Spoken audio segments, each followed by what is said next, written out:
Debbie. Good morning. Welcome to Permanently Reserved. Oh, thank you so much. At the beach. So How are you doing today? Thank you for having me. Oh, I'm doing wonderfully. Thank you. Such a beautiful day. So we have favorite celebrity. My favorite, everyone's favorite celebrity. Absolutely. Becca, thank you so much. Oh, of course. So today, obviously, we got started with chai, and It's wonderful. Thank you so much. and we have some puri and aloo. This is the typical breakfast that we'll have back home. I had this in East, and my friend showed me how to Yeah. do it. Yeah. Nice. Yeah. So I was in India in January, and I must do this maybe like at least twice. Whereabouts in India were you? We're from Andhra Pradesh. Oh, So I was in Vijayawada. Of course. Yes, he's Bengali, my friend's husband. Okay. Yes. So, it's a very different cuisine, I understand. Absolutely. But all good. Yeah, all good. All good. Definitely. I love it. This is lovely. Thank you. So you see, these are all puffed up, very some hot air in there. I'm just giving This one? like, And how nice to be able to meet you now. yeah, thank you. I've met his... No, I did not meet his host. I met the lady who owns it here. When his niece was thinking about coming for school. Yes. And we all went to Coastal. Okay. To admissions. Information, talk about the process for an international student like her coming. And it didn't work out. Her plans changed, and I'm glad that she realized that, that was not what she necessarily wanted to do. But we had such a lovely day, spending time with all of them and Becca and the folks who own it here. They were lovely. I was a bit disappointed, though, because, Becca has talked about moving back. He's very homesick. And, of course, I know I want what's best for him and what will make him happiest. But, I'd be sorely miss him. I would sorely miss him. Yeah, a lot of people will. And to be honest, Bombay at the beach won't be the same without It would never be the same without It him. won't be. He makes the place. Yeah. Oh. So, I hope to get to know the customers well enough that not that they won't miss them, but they'll be happy to have me. Right, exactly. Exactly. No, exactly. Well, and I think that's one of the things Becca's so much about family. Yeah. And talks about the family, shows pictures of his home in Malawi. Just, and he misses it, so. Yeah. It's always been his goal to go back to Mauritius. Since I was a kid, he was saying, oh, Mauritius, you need to come to Mauritius. So now, like 30 years, I've been here, but Mauritius, I still haven't went. I want to go. But so now basically the idea is he's probably going to be retired by the time I get married. So for my honeymoon, You can go. he said my honeymoon 100% has to be in Mauritius. That's the best place on the planet. We're just talking about that. Right? No. Oh, good to see you. Oh, it's always lovely to see you, my darling. I was just telling him about us going to Coastal when we thought your niece was coming, Yeah. which I'm so glad she found what makes her happy. Right. But that we were so hoping that she might be here with us. But it'll work out. That's the thing, and it's good to realize these things before you make such a big move. Yeah, definitely. It's a long way to be. It's a long place to be, away from home if it's not something that you really want to do. Yeah, if it's not something you really want to do. Plus, I mean, for her in particular, right? Big Uncle wants to retire within the next year. Yeah. And she's coming here for like a 4-year degree or Exactly. something. Then, okay, maybe that first year she has support. Either that or he has to delay his retirement again. Right. Because he was planning on leaving during 2020. Right. Then COVID time. Right. Well, before we knew it was COVID time. Nice, like. And, Well, and I know that he misses him. He misses his family, his mama, he misses the place. And I've already informed my husband that we will travel there one day when Becca is there. He has invited me many times, and I'm very eager to visit his home. And it's not like you're going to a lot of places that may not be quite so gorgeous and celebrity. It's not like you're going to San Quentin, No, not like we're going to Tangley. No. Speaking of homes that aren't Myrtle Beach, obviously I'm from New Jersey. you said you were from Connecticut, right? From Virginia. Virginia. I was originally born, one of the few people born and raised in Virginia Beach, Virginia. Oh, wow. Okay. And so I was born in Norfolk. My mother was Roman Catholic, and so I was born at DePaul Hospital, which was the Catholic hospital at the time. All of us were born there. My father never converted, so God love him, he tolerated quite a bit with a very devout Roman Catholic mother and family. Right. So we went to parochial school until I was I begged my parents all my life to go to public school. Yeah. Got a great education in parochial school, had very good teachers. But in Southern Virginia at the time, we were some of the only Catholics. Okay. So just for my understanding, parochial school is like a private religious? Private religious, yes. Okay. And so we went first I went to Holy Trinity in first grade. We then moved to Virginia Beach from Norfolk, and I went to St. Gregory's for many years, and then Star of the Sea.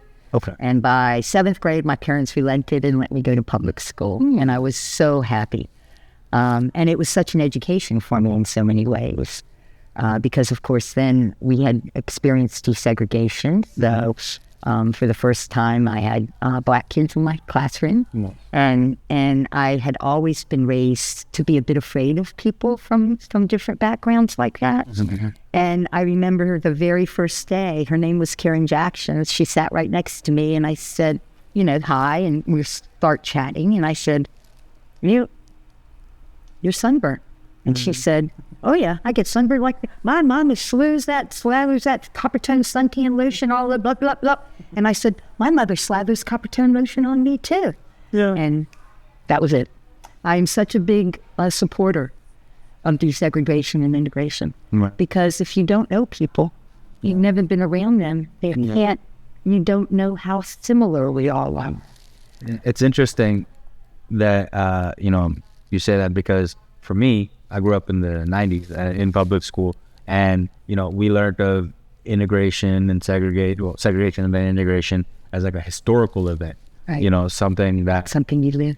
Exactly. And so while there's still sort of like a quiet segregation that's still going on, that's not really talked about. Class. Often class related. Often class, but also based on like demographics of the area where people live, there's not really a mix of backgrounds in certain schools in certain areas. Sure. But to hear you speak on it, because you went through that era, is makes me realize how recent that actually was. Right. And Virginia is a beautiful, beautiful state, and it's rich in history and lots of wonderful people and has a lot of diversity. But a lot of people don't realize that they closed their public schools for 2 years rather than comply with the desegregation order. Right. And that always, to me, says something. You would rather deprive your own children of an education than allow them to go to school with children of different backgrounds. To me, that's always been unthinkable. Yeah.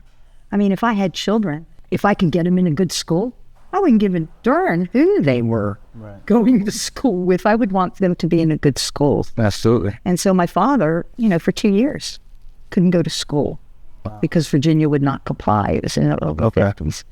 And I've always been raised to think very differently by both my mother and my father.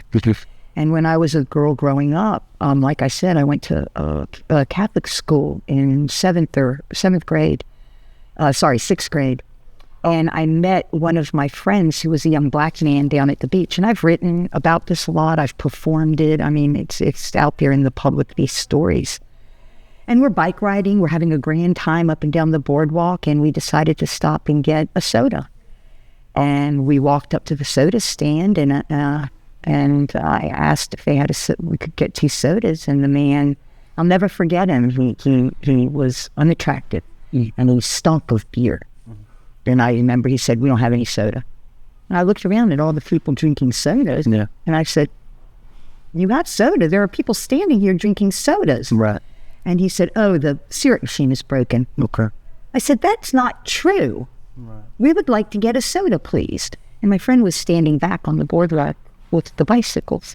I was leaning toward me and looked at me. And he stunk of beer. I remember this so well. And I remember looking at him, and I was absolutely shocked and so mortified. Right. Didn't want to tell my friend what he said. Right. And I walked back without any sodas, and he said, they don't have any soda? I said, oh, the machine's broken. He just went off. Yeah. And I will never forget it to this day. And it's not anything that can ever be tolerated by loving people, in my opinion. And so that shaped me and shaped my work and shaped everything about me. And I'm eternally grateful to my parents, because my father was taught to be a racist, but he never was. Right. Who taught us what was right and what was wrong. As my mom was New York. You know, she was appalled by all this. She couldn't understand it at all. She had grown up with all different kind of people, rode a public bus all her life to and from school. Yeah. No, nothing. But what a leap for my father to have been raised in these circumstances and yet to be able to see something different in life, you know? Right. It's a beautiful, beautiful gift that we all had as children, as growing up, I think. Yeah. So, yeah. So I love it down here, and I love the diversity of it all. Yeah, actually, that was one misconception. Well, I wouldn't say misconception, but just like an area where I didn't have the knowledge, right? Because I had never been to South Carolina before I came to South Carolina, right? Before I moved to South Carolina, I came for a week to visit my dad when he first bought the restaurant, and then I moved down here a few months later. So that week I was here only in the restaurant. So obviously I only saw Indians in December. So, and I knew that Myrtle Beach wasn't, and South Carolina weren't only Indians. So I knew I didn't see Myrtle Beach yet, but the especially up north, the misconception you have of South Carolina, what we learn about South Carolina is it was the first state to secede. Right. And the South likes being the South. Right. So I didn't know really what to expect. Right. I did know that there's been Indians here for a while. They're walking on where they trod probably as we speak. I meant Indians like me, not like Indians. Oh, yes. Natives, yes. Indians, of course. But I also think about that with natives too, and with all of the people who've come here. You know, I do a lot of research down at Huntington and Hobcaw and the formerly enslaved cemeteries down there and in Charleston. And I think it's important to remember that we're always walking on the bones of these people who came before us, whether they were natives or African American, formerly enslaved people who were formerly enslaved. It's always had a very rich, diverse population. It's just that for so long, the class that had money and power was often the white man, the white man. And but I think it's important that we constantly remind ourselves that we're all visitors, one way or another. Shit, that's unless you're a Native American, generally. It's true of just as being. We're all guests here, and I think that's real important. Yeah, and it's true of just us being on this earth as well. Right? Yes. So in Islam, when we like own property or own things, it's with stuff that Allah has granted us the what do you call it? Like, I'll tell you exactly. So my friend recently bought a house, right? And so his wife made a post saying, you know, I thank Allah for giving us the possession, not possession, not that we own this land, but like for trusting us to guard this land, to take care of this amount of land. Have the honor of being able to soak this place. And I think that's why so many folks who live here, you know, a lot of people think that a lot of the folks who live here just don't want more development, or they're prejudiced against the Northerners or whatever it is. No, that's not it.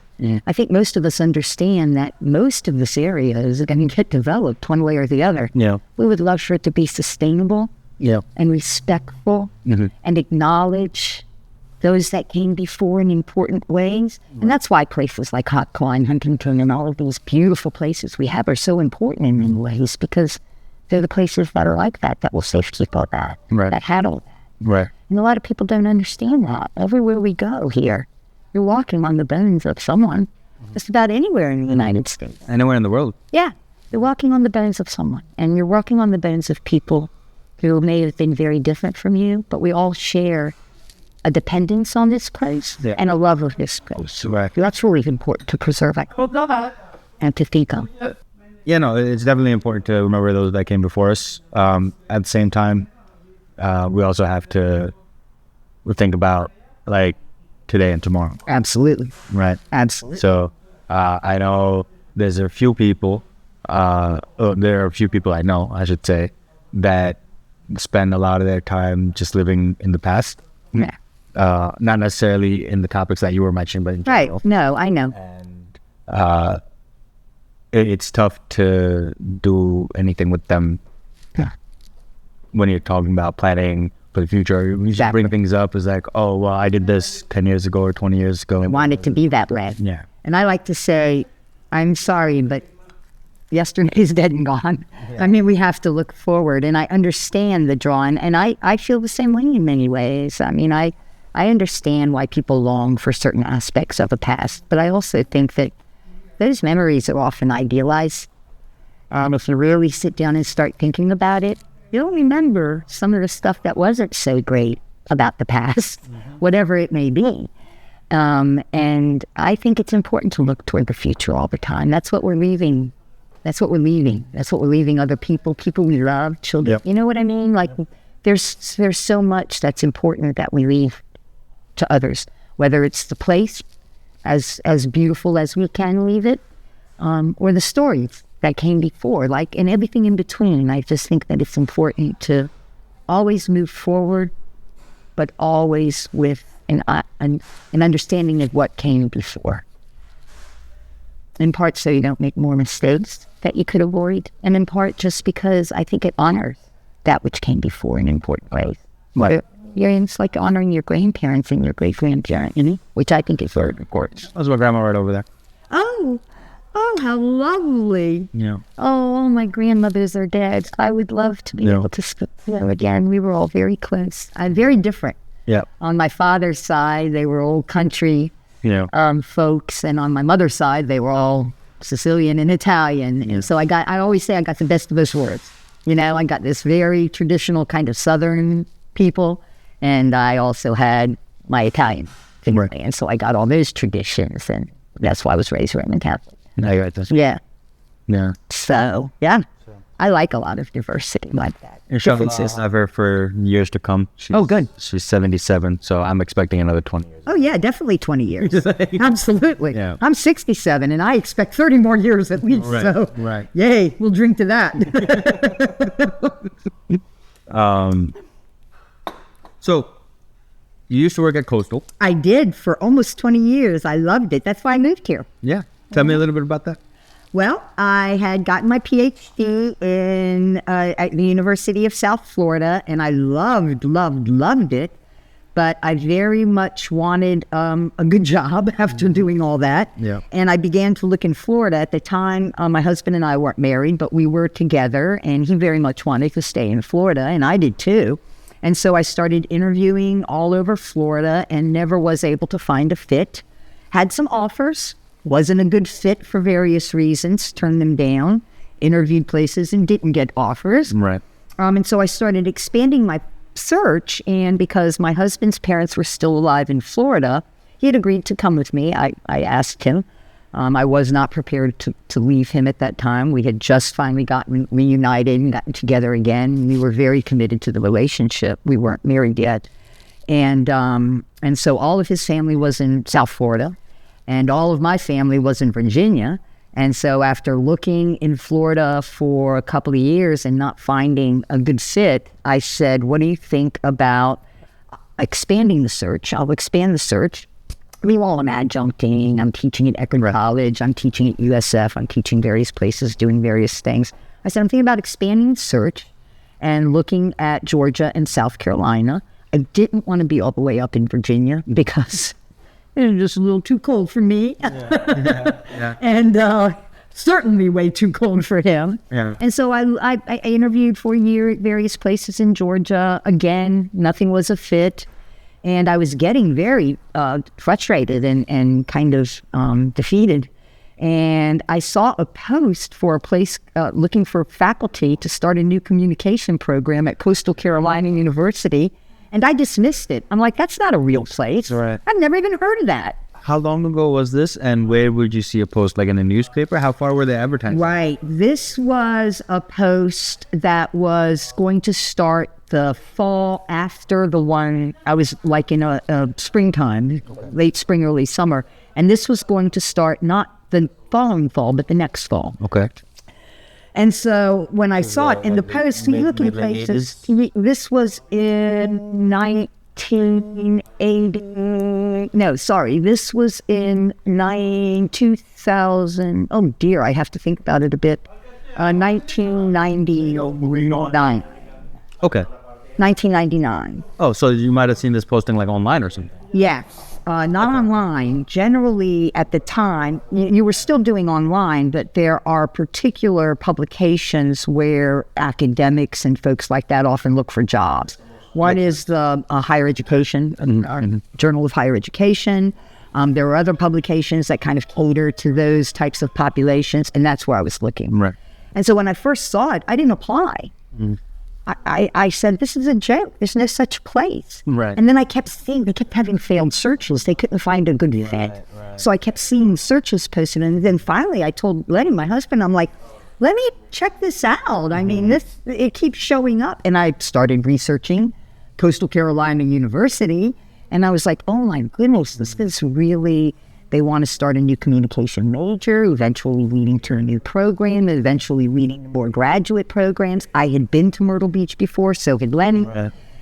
We knew the area. It was almost halfway between Florida and Virginia, where our families were. Right. A little bit closer to Virginia. But Yeah. And I said, well, let me go on and apply. Yeah. And I got an interview. I fell in love with it. I got an offer, and I took it for the following fall and started then. Yeah. So it was wonderful. Speaking of halfway to Florida, there's a joke I say that I haven't heard other people say, but I'm sure I can't be the first one that said this. But Myrtle Beach is where people that want to retire in Florida stop driving. Yeah. Stop driving or realize they can't afford to go any further. Well, I mean, they haven't reached there yet. How do they know they can afford? It's right, like from like New York and New Jersey. Right. So this is where all the people from New York and New Jersey stop It's driving. like we just simply cannot go any further. I'm We gotta fine driving. This is nice. This is good enough. This is beautiful, and it's so much warmer than Jersey. They'll stop here because it's good enough, and then they'll be like, oh, no, it's actually Well, and the better than I beaches thought. are free. Yeah, and in it's better than Jersey, you a lot think. of times they're not. It's better than you think. Yeah, the first time I ever went to the Jersey beaches, I was absolutely shocked. Yeah. Because you had to pay to go on the beach. Right.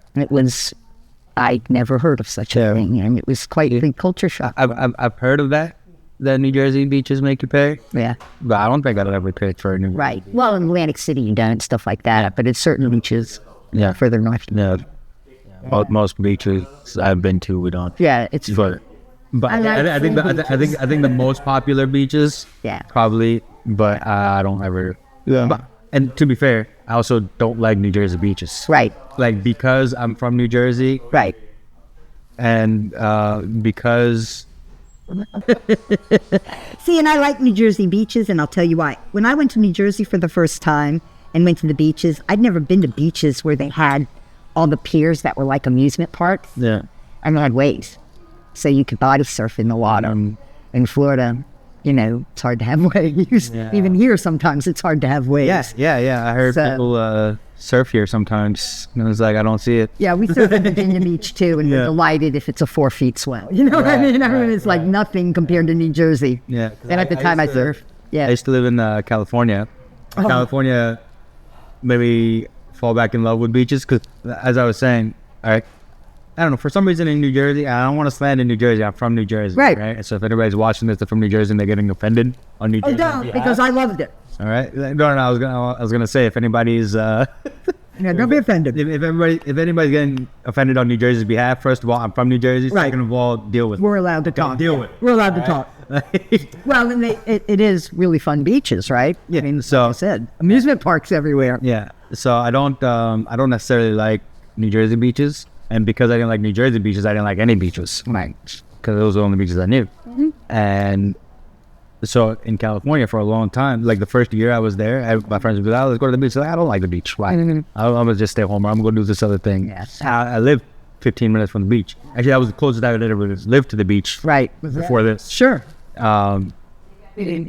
So, yeah, I just wouldn't go. And then one day, we had gone out to the club with my roommates, because I don't like going to clubs or none of that. But all 4 of my roommates wanted to go to the club. It was one of their birthdays. So I'm not, I'll go with you. Of course. And so we went, and then at like 2 a.m., the club happened to be right a block away from the beach. So we went out onto the beach, and I was like, wow, this beach is so nice. First of all, it doesn't smell. Right. All right.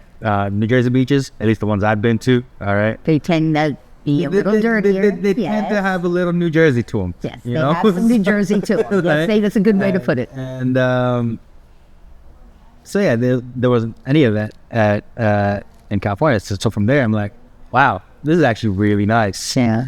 And that was the best part of my night, because I don't drink. Right. Right. And everybody else was drunk. So I was there to listen to music, watching everybody in this powder club. And we go out to the beach, and this was like the 5 of us, everybody is. Right. And so it was very nice. And from there, anytime anybody wanted to go to the beach, I'm like, yeah, I'm down.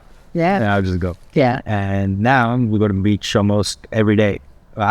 Big Uncle goes every day when it's not winter. I go almost every day, even if it is winter, Right. because I have Louis. You met Louis. Right. So, and Louis loves the beach. Actually, if I hadn't brought him back inside, within like 2 minutes, I probably would have been halfway down there. I can't tell you, because I have my phone number on his collar. I can't tell you the number of times from Ripley's all the way by close to the sky, by the Bowery. Sure. Yeah, I'll get a call from Ripley's saying, hey, is this your dog? Like, are you the owner? They're like, I think we have your dog. And I was like, oh, you have my dog? My dog's in the backyard. He's like, no, he's here by Ripley's. And oh, okay, let me come and get him. Let me come and get him. Right. And yeah, man, he just loves the beach. Yeah. And I say I couldn't tell you the number of times. I could tell you times. I think it's like 4 or 5, which is, almost more than a handful. Right. Neither my dog nor the husband like the beach particularly. As a matter of fact, we have a marital agreement. He will go with me once a year. Oh, wow. And so once a year, he will go. But what about the boardwalk? The boardwalk, I feel like, is completely different from the beach. Oh, yeah. No, we'll come down here. Yeah, because I'll go to the boardwalk every single day. I'll go onto the sand for like all of 3 minutes because, well, I don't even know if I want to say this. For the world to hear. But when Louis has the option of where to use the bathroom, it's always going to be on the sand. Oh, yeah. It's always going to be on the sand. Absolutely. So if it's like all day, I'm like, yo, Louis, you haven't gone to the bathroom. I'm not talking about peeing, by the way. Right. It's like, oh, you haven't gone to the bathroom. You haven't gone to the bathroom. I'm like, all right, I know what I have to do. Yeah. I'll take 15 minutes. I'll take 15 minutes, walk straight down. As soon as you hit the sand, pick it up, turn back around. That's like our dog, Wiley. He has his favorite places to go, and most of them are places I don't want him to go. Yeah. Oh, my goodness. So then I have to scoop. But no, there's such a joy, I think, with pets. It makes me sad that so many people are like afraid of dogs or don't like them. I understand people are allergic. My family, my stepmom and my grandmom. Well, a lot of people don't want, a lot of old school Southerners don't have dogs in the house. They're working animals a lot of the times. They're not often pets. You have separate pets. And then you have your definitely. My family is Muslim, and we're not supposed to have dogs either. Right. Same thing, right? Like dogs are outside; they can be guardians and stuff. But you're not supposed to be all.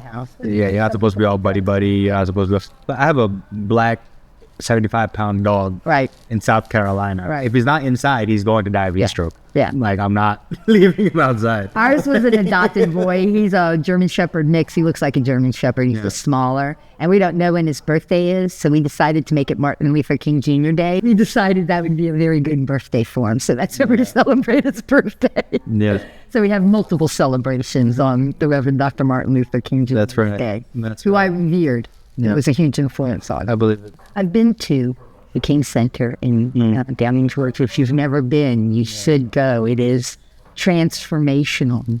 I accidentally ended up in Selma. Yes. Because I was coming back down from one of my trips to New Jersey, and I was like, oh, my car's doing really well on gas this trip. Let me put off my stop. Right. Because normally, like, I have my stop where I'll, like, get gas. Right, sure. I'm like, oh, let me see how far I can go on this tank. Right. It wasn't as far as I thought.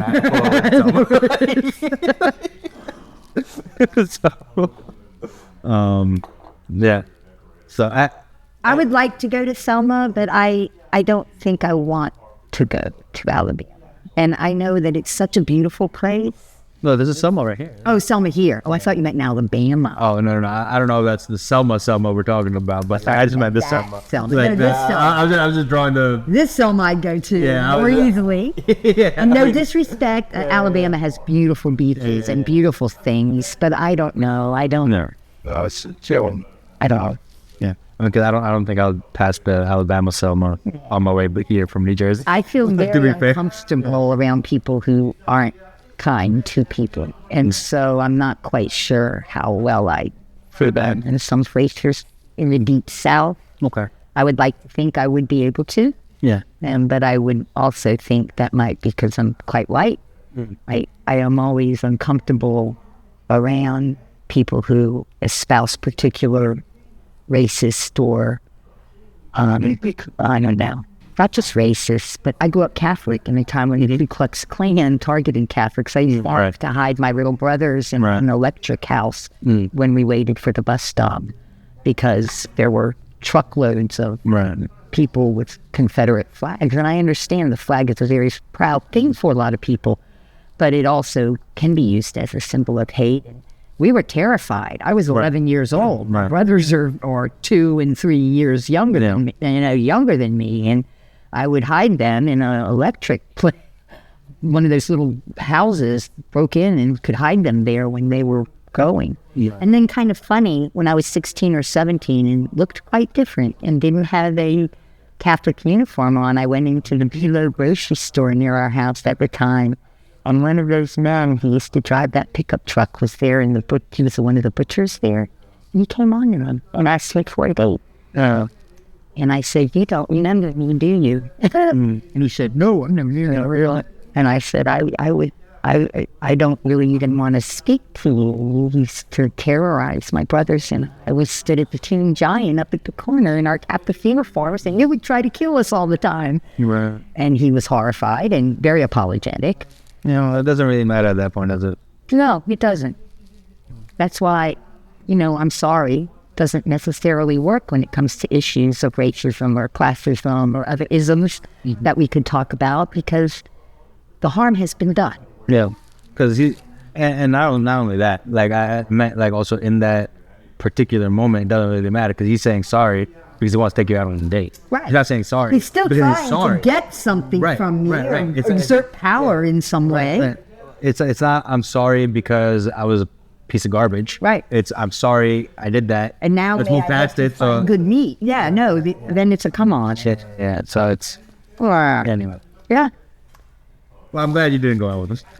Not that you would have. I would never have. But yeah, I often think about what happened because I've written, like I said, I've written a lot about a lot of these things and performed them. I often think about what happened. So when you say you perform them, so you put these into like little like plays or one acts or something? University of South Florida, one of the fields that you could study in was called performance studies. Okay. And it was not drama or theater. It was a way of research where you believe that it is through research, study, and then a performative project, performative paper, performative video, whatever, that a performative method of showing truths, illuminating things that are important, teaching. And so performance studies was a very popular field of study for quite some time, and University of South Florida was one of the leaders in that field. It was very big in places like Austin, Texas, and so one of my mentors, a woman named Elizabeth Bell, was a performance studies scholar. Okay. And even though I ended up studying in a different direction, looking at research, alternative research methods other than performance studies, I was taken with it, had many friends who were in the program and did several performances of the scene I described to you. And so we would do a performance. We had what was called a black box studio, a small round studio where we could do various types of experimental theater and performance. And so I did that performance when the man told me not to that he wouldn't serve my friend. I did that performance as part of our Friday performance studies. We used to do performance on Friday. Yes. And so everybody would do different performances. And so I've performed it in grad school. I've performed it at performance spotlights. And then some of my friends and I decided to do a performative presentation to contrast a class issue at art shows, where you see a lot of people selling very, very, very expensive art. I would suggest way overpriced art. And then next to them, you see the kind of hippie girl with her art, or the Girl Scouts with Girl Scout cookies.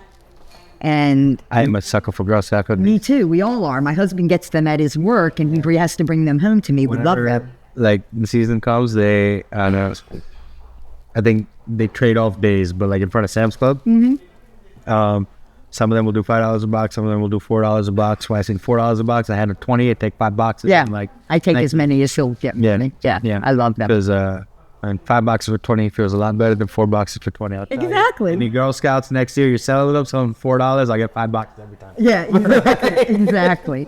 But in this program, we can do that. And so we actually, my friends and I, Chrissy Gizmondo, I'm going to give her a shout out, and another friend, Alicia, and we ended up doing a traveling performance thing at art shows and at University of Florida. We'd go to various conferences and do this performative thing.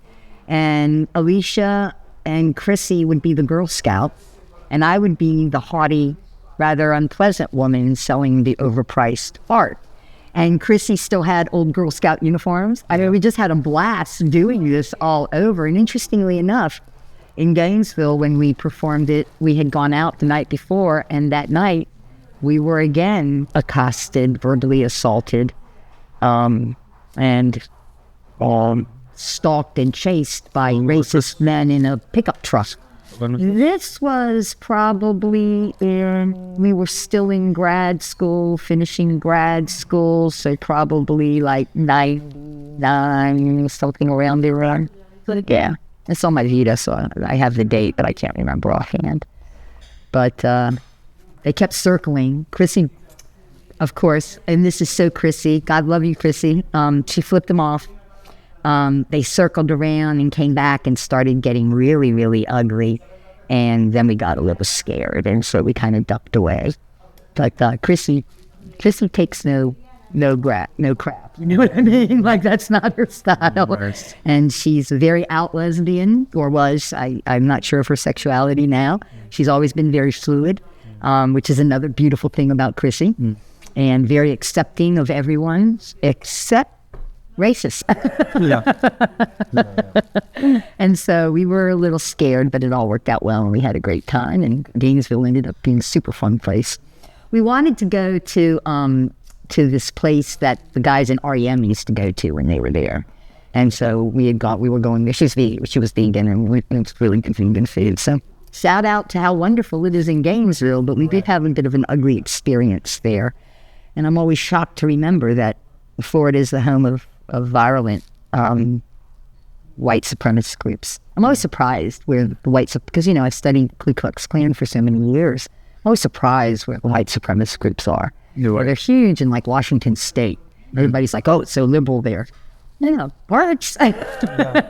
New York has a big concentration. Pennsylvania. Not so, they have them in the South, but the largest concentrations are in places in the upper Midwest.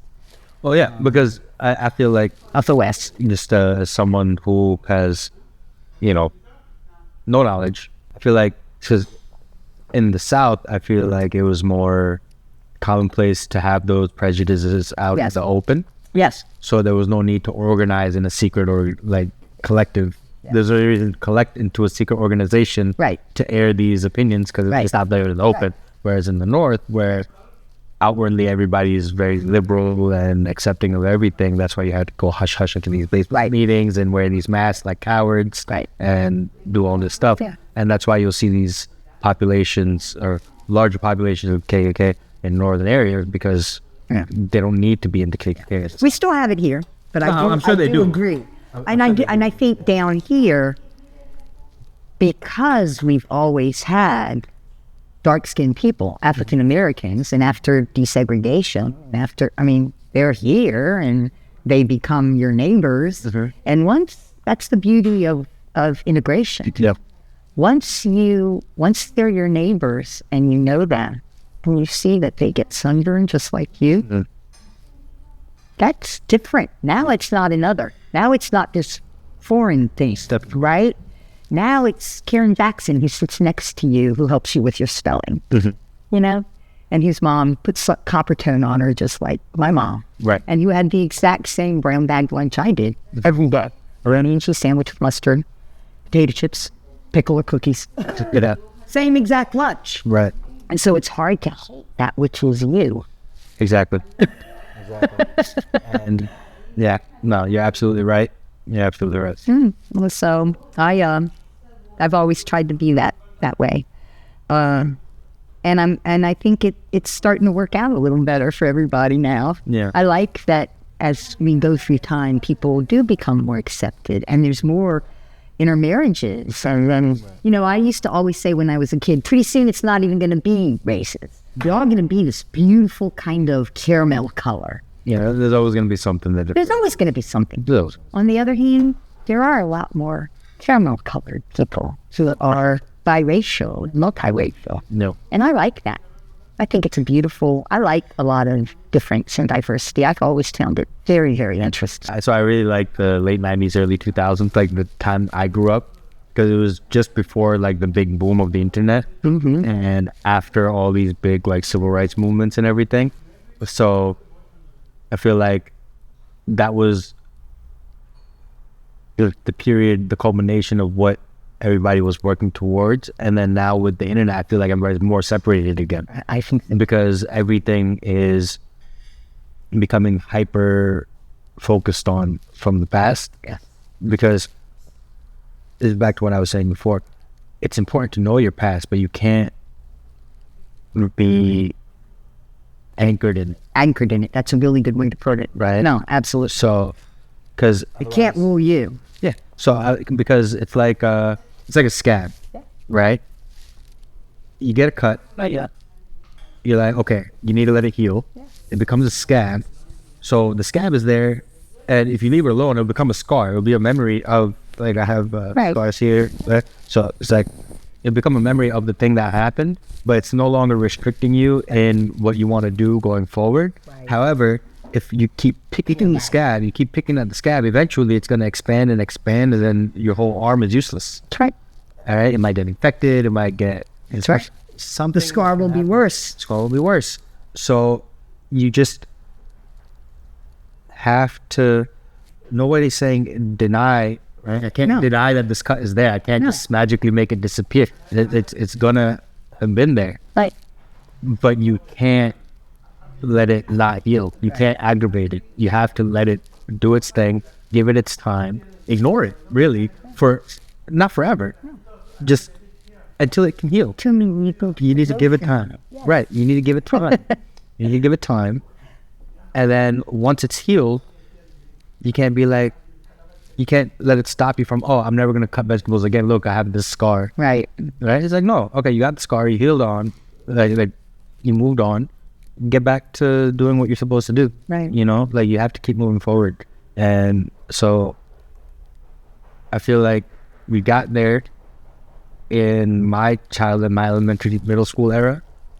And then things really kind of revitalized when I was in high school. The first election where my classmates voted, I was the youngest in my class, but a lot. So in my senior year, in my junior year, because 2008 election, we voted November 2008, right? So I was, in my senior year of high school, I was 17. I turned 17 in my senior year of high school. A bunch of my classmates turned 18. Very first election, you know which one? This is the Obama election. So that one separated a lot of people. I feel like a lot of the unity that had been built went back into divisiveness. And, Obama was called the first president of the internet era. right? He really was able to use was one of the first people to use social media and online presence to help bolster his constituency. And so at the same time, who knows whether it was because he was black or whether it was because of Democrat, but Republicans were nitpicking every little single thing that he did, every time. And so I just seen from 2008 a divide happening. Me too. That didn't exist from my perspective, that didn't exist before that, right? It was we learned about this stuff in history class. Everything is good now. And now all these wounds are opening back up. And especially because with the online, right, with the internet, once you put something out there, it's there, right? If this camera wasn't here, whatever we spoke about is in the ether once you walk out this door, right? So... Well, it fostered so much revisited racism. I remember as an academic, I read... I call former President Obama my boyfriend. And I've just always been a huge fan. Mm-hmm. And I remember as an academic, I was looking through a journal that's known for hate speech, because that's what I studied. And there was an article in it called Niggers in the White House. Mm. And it was all about attacking Michelle Obama, who is the great-granddaughter of formerly enslaved, something like that. Mm. Her family was down here on the plantations. They were formerly enslaved here. Okay. And in Georgetown, yes, in Georgetown County. Yeah. And I remember just reading that and just being so absolutely horrified. So this was an article where? It was in an academic journal. In an academic journal? Known for hate speech, but an academic journal known for hate speech. I don't remember the name of it. Niggers in the White House. And academic journal known for hate speech. I can't fathom such a thing. There are such crazy things all over. I feel like those are two contradictory terms, right? An academic journal. Academic? Yeah. And hate speech. Yeah. There are wide, as a matter of fact, there is an alternate. I belong to the National Communication Association's listserv and websites, and there's actually an alternate one because there was so much divisive hate speech getting posted on our CritNet. It's called CritNet. That they actually started a separate one for people who wanted to post particular types of things. That one I allowed on the one that I am on. But I think that part of making those spaces has helped. Racism's always here, but it has helped people feel more comfortable being more public about it. Yeah.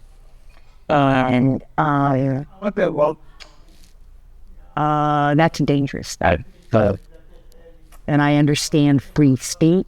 I also understand what hate speech is, which is not something protected under the Constitution of the United States of America. And I'm a big constitutional kind of gal with all the amendments and the Bill of Rights. And so I don't feel as though it should be tolerated. But I also understand. I think that technology in general has done so many wonderful things, and in many ways it has also helped to keep us, or allow us to become more divided in some ways as well.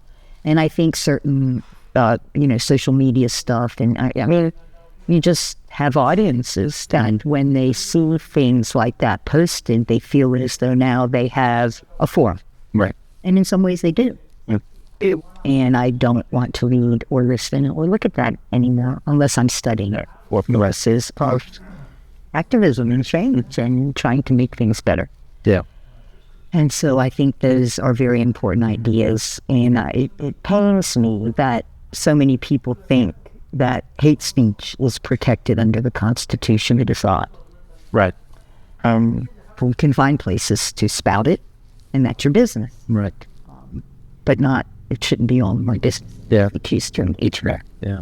I think also it's important to define kind of what hate speech is, so that there is, right? I think because it's in that gray area where a lot of these debates happen of oh, this isn't hate speech. I'm just talking theoretically. Right. Yeah. And vice versa. I also know many people that are quick to call a bunch of things into No, I'm not saying that it's Yeah, I don't like Indian food. Well, that's hate speech. No, it's right. not. Exactly. That's a personal preference I have when it comes to food. Exactly. Yeah. Exactly. That's what I mean. No, it's that kind of crazy. No, but people, nowadays, polarization is such a dangerous thing. And no matter which side you're polarized on. And I really reject anything where you're presenting there's nothing that doesn't have multiple aspects, multiple views, multiple ways to look at something. And I don't like narrow-mindedness when it comes to ideas, people, food, anything, to me, we're better than that. We are, especially if you're religious, but even if you're not, we are arguably one of the smartest species on the planet. Yeah. And arguably God's creation, specific creation, in his image, if you believe it. And it shouldn't be taken lightly. It should not be taken lightly. Our duty to each other, our duty to this place, this planet, our duty to ethics and a moral way of looking at things so that they are fair and equitable and try to help as many people as they want. One of my favorite quotes, and I'm not going to be able to remember who said it. Jesus Christ was one of the first nonviolent revolutionaries. And he was, because he welcomed all. And if you look at some of the greatest of leaders, whether it's Gandhi or, they welcomed all. And even though they were devout in a particular faith, that didn't stop them from wanting justice for all. Yeah. And I think those are important ideals for humans to try to live by, no matter what your views and no matter where you live, no matter what color you are or what religion. I just think it's important. I think love is way more powerful than hate. Yeah. And hate often seems to win. But in the long run, I firmly believe, not in the long run, Right. what is right, that we all know right from wrong, those rights, that will always prevail eventually. Right. And I've seen it too often in my life. Yeah. The fact we're sitting here talking like this is evidence of it. Because when I was a child, I would not be allowed to speak to you. Or vice versa. Or vice versa. Yeah. Especially vice versa, right? Right. Yeah. We would not have been allowed to speak. Smart. I think that's very important. One of my dearest friends is a man at Coastal Carolina University named Walter Gaffigan. Coach, if you're watching, hello. Walter is one of my very dearest friends at Coastal. I adore him. And I grew up together. Okay. When I was a child growing up, the reason we met, because we lived in a segregated world, the Black Beach where I lived was the closest beach to my house. Yeah. So I would ride my bike there to go swimming and go fishing and go crabbing. And it was a Black Beach. Of course, as a white person, I could go where I wanted. Others could not. And so we both remember that beach. And when Cox High School in Virginia was desegregated, Larry, his older brother, was one of the first children, 8th graders, to desegregate, as was I. And we became very good friends. And I told you my Karen Jackson story. I just always have believed there's more that unites us than divides us. And I found out, Walter, I think, reached out to me. I don't remember who reached out first, but I realized we had a Gaffigan on campus. And I go by and visit him all the time. Most recently the other day, where I came to get my baseball poster that he promised to get Coach Gilmore to sign for me. He wasn't in his office, Coach, just saying. And so I'm eager to get that from him. But no, whenever I'm on campus, which is frequently, I go by and see if Walter's there. He and I sit and visit and chat and sometimes talk about old times and talk about crabbing. Yeah. And living where we grew up, and it's a wonderful thing. None of that should be taken lightly. A lot of people died for us to be able to do all this now. Definitely. And we should be able to honor that in really important ways, I think. So, yeah. Coach, I want my poster. He said, do you want me to get the whole team to sign it? I said, no. Who knows where they're going to be in a couple of years? Gilmore's going to be, Coach Gilly's going to be in the Hall of Fame. That's whose signature I want. As you can tell, I'm a big Coastal fan. Right. Coastal was very good to me. Really good. Yeah. I mean, Coastal is the reason you got here, and it's probably the reason you stayed. It's exactly right. Yeah. Well, and realizing how good we have it here. Yes. Like I said, we were going to move back to Florida, and I went down there several years in a row. I realized first I can never afford a house 7 miles from the beach like I have now. Right. I could never afford the real estate taxes. That's one of the things. I don't even want to say it out loud because Horry County has very low real estate taxes. No, I don't. It's too expensive. Oh, it's way too expensive. This is what I tell people who drive around in my neighborhood looking. They are always like, do you have homeowners associations here? And we have like 3 of them for this. Oh, they're so expensive. True. And it's our secret because much as I realize that we're all transplants here and we're all here by grace, I would like us to not have that so many people keep moving here because so much of what we love is gone. It's disappearing. Yeah. There's I don't mind people coming if they're going to honor it like we do. But if they want to build stuff that we don't want right at the ocean, right where the break is on the sand, I don't have that here. That's not sustainable. It's not safe. It's it's a delicate balancing act almost. Yes. Because money is the reason people move anywhere. Absolutely. At the same time, you know, there's people that move for money. There's people that move because they want to go somewhere for, like, the reasons of like, oh, I want to be part of that culture, or I want to more aesthetic. Right. Yeah. Right. Usually, the people that want to move for these reasons don't have the funds to do it, and people that want to move for monetary reasons don't have this inquisitive. Yes, an eclectic. Right. It's an eclectic attitude. Right. A lot of times it's one or the other. Yeah. Right. Yeah. And I think that's a bit of a shame. Yeah. Right. I've been fortunate that, you know, I moved here for financial reasons, right, for the restaurant. But at the same time, this restaurant is in a building that's been here since 1950. The outside of the building hasn't changed since 1950. Right. Right. The interior has been remodeled into a restaurant. As you can see, we still have where the old rooms are. Yeah. Right. And, you know, I really like this restaurant, which won't be here this time next year,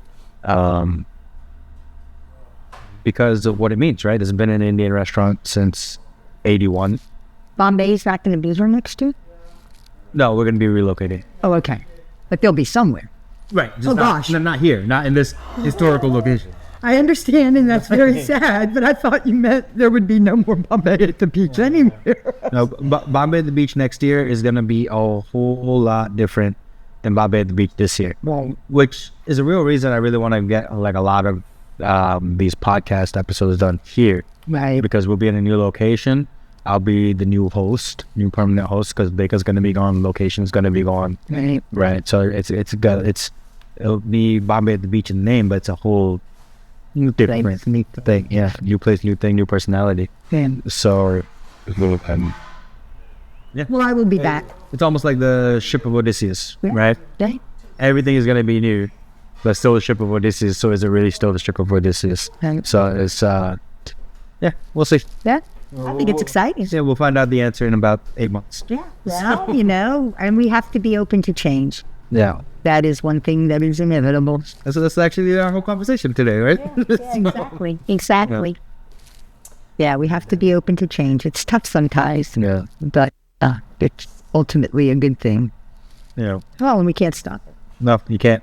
It's inevitable. It has a life of its own. That's the one thing. Humans have been amazing at adapting and overcoming nature and obstacles that have come in their way, to the point that, you know, compared to other species who essentially stopped evolving, That's right. right? If you believe in evolution. But we can adapt. Right. That's the thing. Like other species perhaps cannot. And, but the one thing we can't do anything about is time. That's right. Second passes a second passes. We can't get it back. And with time comes change. And with change comes a lot of hurt feelings. So, you know. And change is not always what is good. Yeah.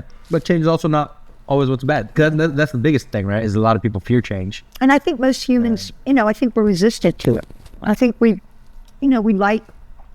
get comfortable. Yeah, that's one thing humans like is comfort, and like most species, we want comfort, and so I find change challenging, but I know that it is inevitable, and I think I like to believe that there's more change that's been for the good than for the bad, and that is a hard thing to believe sometimes. Yeah. As we see more and more racism, as we see more and more destruction of environments, we see all kinds of things. But I still like to believe that generally it makes for a better future than than the past. Yeah. And I hope that I can always believe that, because I think that's part of what hope is. And if you have faith, I think that's what a faith is. Yeah. Is believing in that which cannot be. We might be looking at something like that, where we become kinder humans, more tolerant, more caring, willing to sacrifice things of our own in order to help things be a certain way. So we might not be able to live right on the other side of the dune line, right? We might have to build our houses behind the dune line, which is something that I struggle with when I see tourists that I do love in Huntington State Park. Yeah. For years, I would get angry when I'd see the tourists walking on the dunes, or throwing the starfish back, or doing all kinds of things, leaving trash, cussing loudly. I like that. It's such a beautiful, it's like God's place. To me, it's almost like cussing in church. It's just, you ought to try to watch your language a little, I think. But anyway, I would get mad. And then I figured out a beautiful way to address it. So now I always address people when they do things like that. And I always say, excuse me. And they're always like, yeah. And I was like, hi, I'm Deb. I can tell you love it here. Isn't this the most beautiful beach you've ever seen? And of course, people say, yes, of course. And I say, well, I know I was really surprised and horrified to hear this. But do you know that when you walk on the dunes, you're killing them? And the dunes are our main hurricane protection. Oh, you're kidding. I didn't realize that.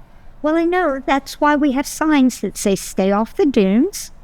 And you probably should try to obey them, because they're very important to our livelihood. And most of the dunes over here. I know they did, but not at Huntington. Well, they did because of the hurricanes. The storms have done it. But we don't need humans walking on them. Well, and the same with the starfish. I used to always throw them back in the water. I thought I was saving their lives.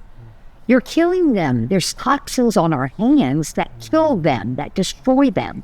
And they're burrowing in the mud because they stay there to stay cool until the tide comes back in, and then the tide takes them out. I learned all this because I looked it up. And so now when I see people throwing the starfish, same thing. Excuse me. Isn't it beautiful here? I can tell how much you...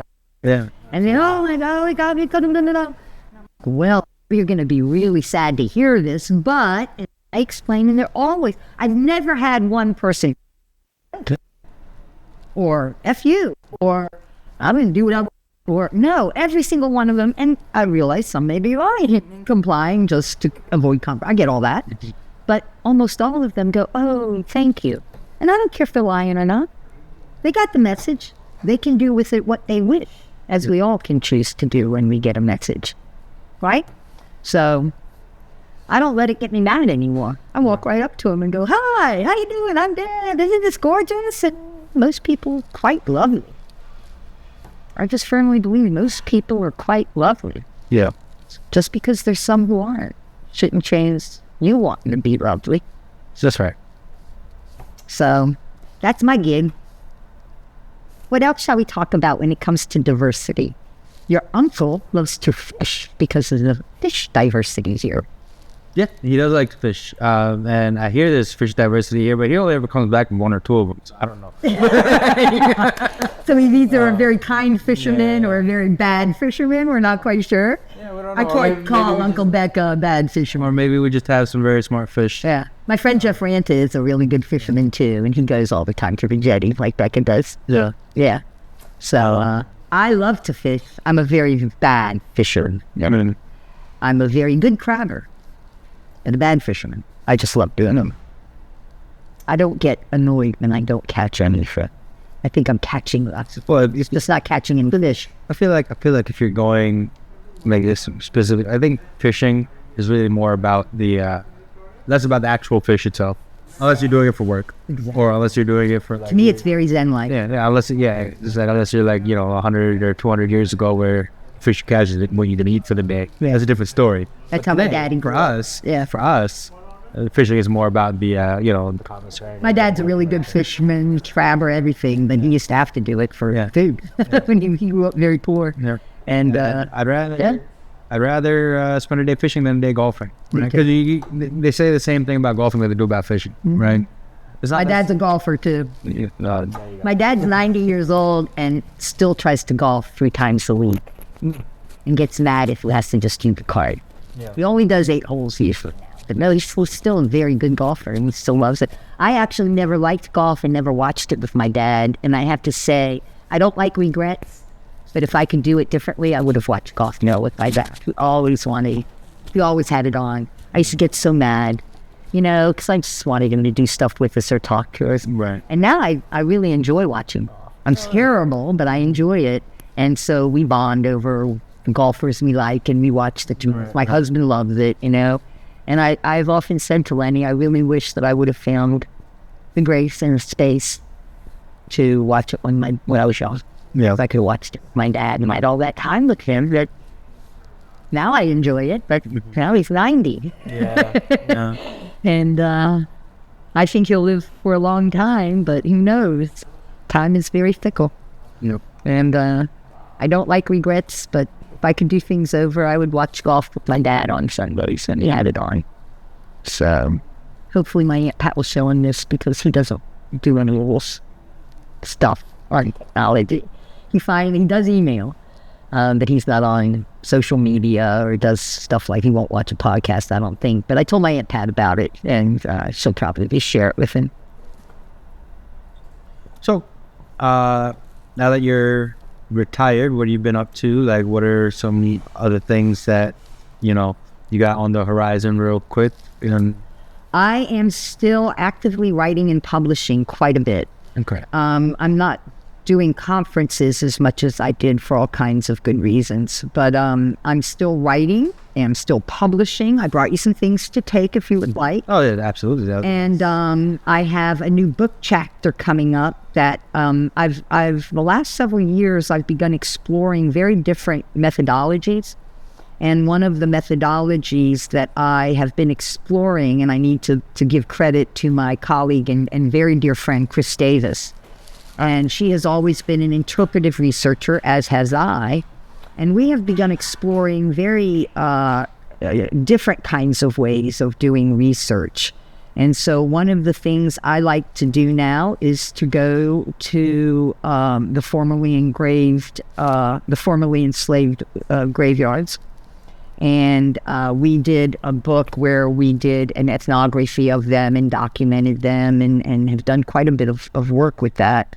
And I like to go there and I like to find a grave site that I like, which sounds so weird, I know.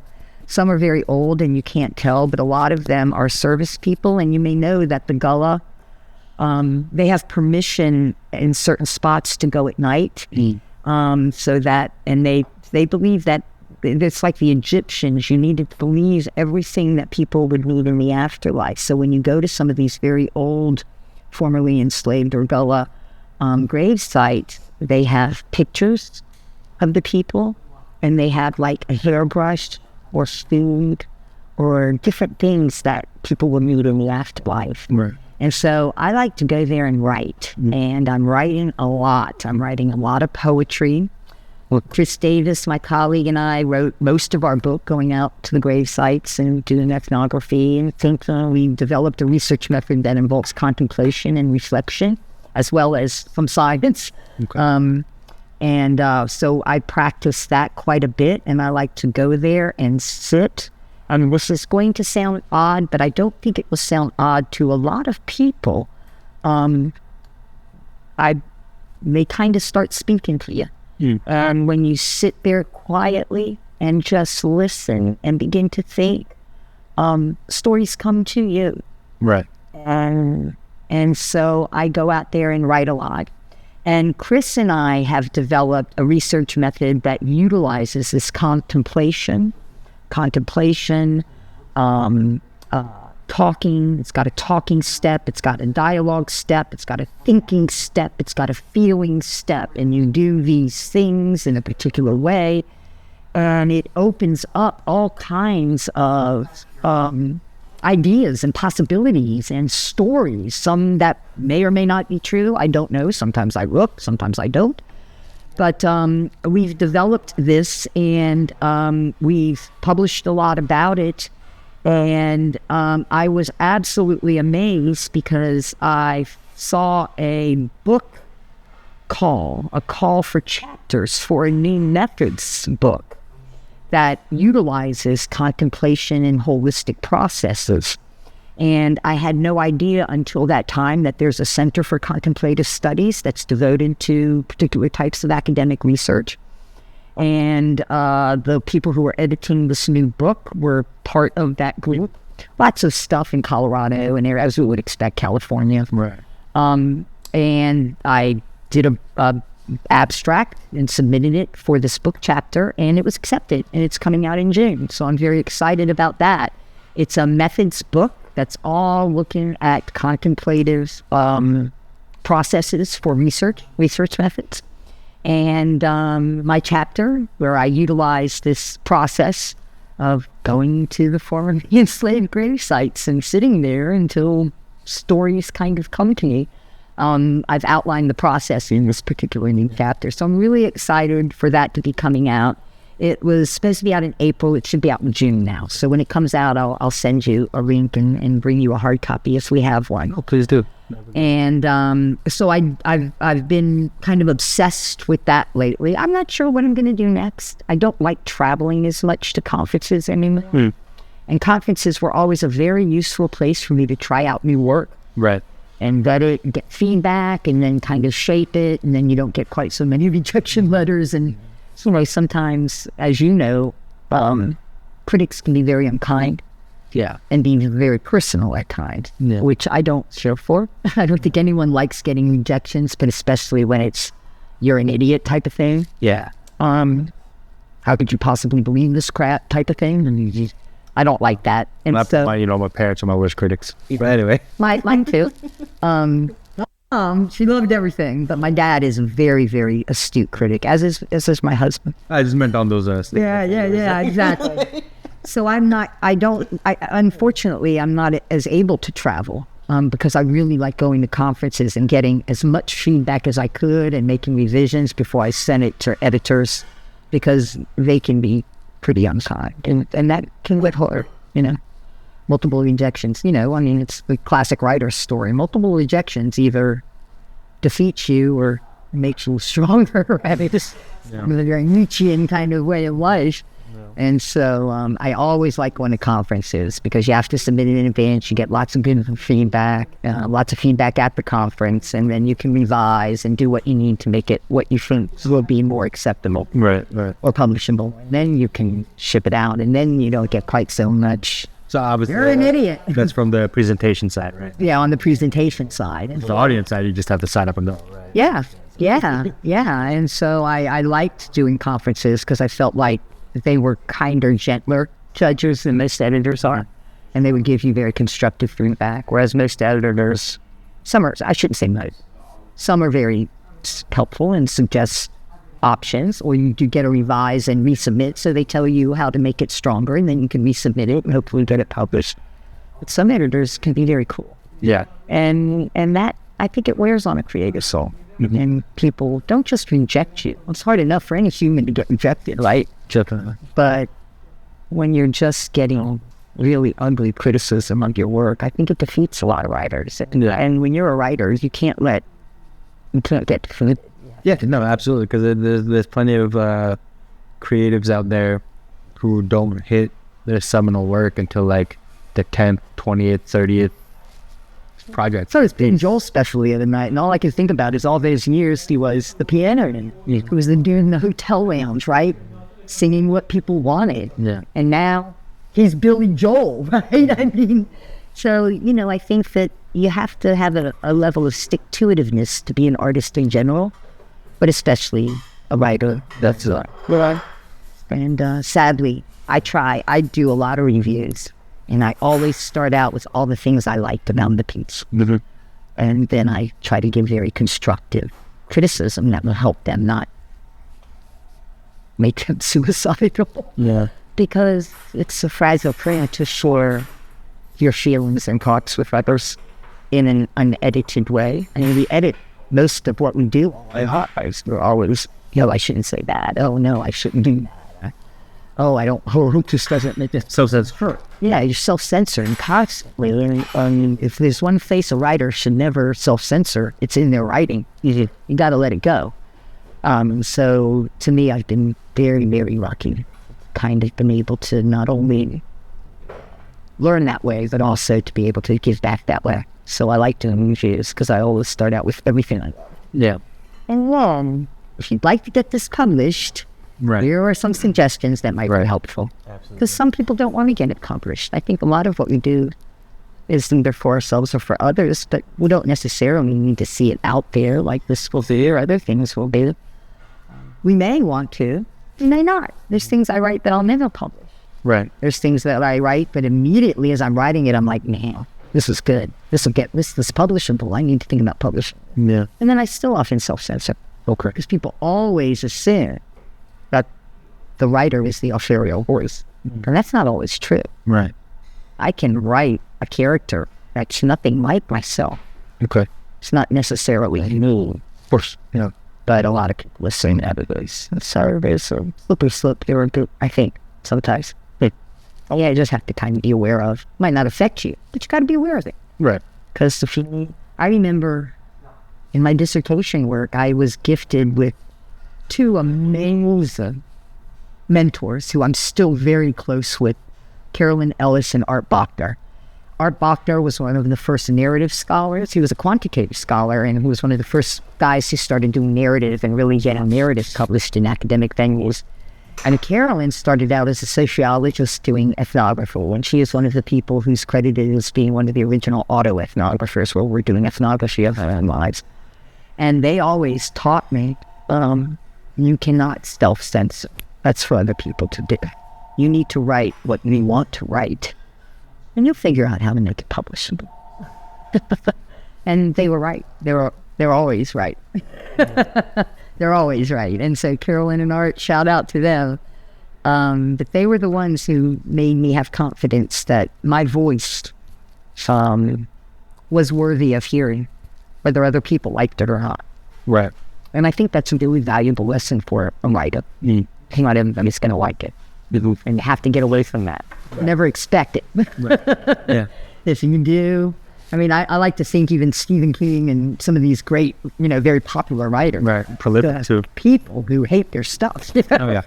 And I wish them no ill, but that gives me a bit of more hope and stamina to keep going, because a lot of great writers get rejections. Most of them. Yeah. Most great writers get rejections, and they proudly publish a book of all their rejections. All the ugly people who've stood about them. I don't want to do that, but I do take pride whenever 3 people have rejected it, and finally someone's like, this is amazing. Yeah, here are some revisions, but yeah, we want to publish this. And it's like, I need someone who's like this. So yeah, I like it here. I don't think I'm going to move anywhere. Yep. And, since you are here, I hope to see you more often. Oh yeah, well, I come all the time. Yeah. So, thank you for coming in. Good luck with the rest of the work that you have on your book and getting it published. Congratulations on your retirement. I hope you continue to enjoy it. Oh, I just love it so and all your much. other endeavors as well. I know a lot of people who are bored in time. They always ask me, what do you do all the time? And I'm like, oh, darn, whatever I want. Yeah. That's the beauty of it. Yeah. Whatever I want. Mm-hmm. So, I love it. Well, it's so nice to spend time with you. Thank you. Thank you so much for having me.